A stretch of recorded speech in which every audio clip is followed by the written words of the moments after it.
Dahil po sa inaasahang mga papasok na bagyo sa bansa ay posibleng maramdaman sa iba't ibang lugar ay iminungkahi ho ng Department of Interior and Local Government na ilipat na sa kanila ang otoridad sa pagdedeklara ng suspensyon ng klase kapag masama ang panahon.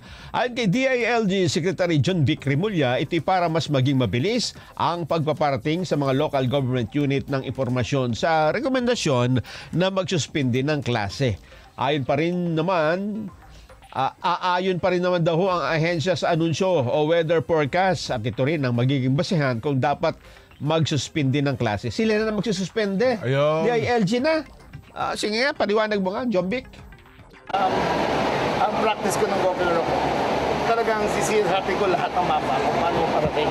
At kung gano'n ay pwede natin announce kasama. Nakikita mo natin, ko naman yung mga rain patterns na yan. Kasi bukod natin, geohazard natin. Mas madilim mag-coordinate ng galing sa amin ng suspension ng classes. Sinabi pa ni Remulla na ganito na ang ginagawa niya noong siya pa ang gobernador ng Cavite. Kaya tiwala siya na mas magiging effective ito kung ipapatupad din sa buong bansa.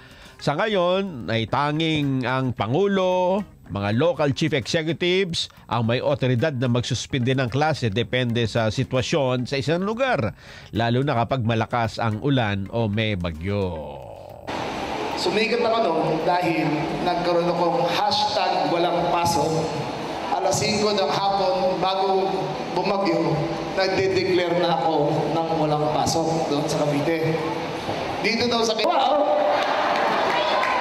kasi ako nag-a-announce ako hapon pa lang bago magbagyo. Kasi gusto ko yung magulang, hindi na nag-aalala. Gusto ko yung estudyante, masaya na. At gusto ko yung mga magulang makatipid sa baon bago umalis para hindi na paalisin yung kanilang mga anak. Kaya asahan nyo, sa mga darating ng panahon ay hihingi ko po ang kakayahan na yan para hashtag walang pasok na hanggang Quezon City. Ayun. So, in-expect natin si John Vic na. Oo, siya. At araw-araw walang pasok.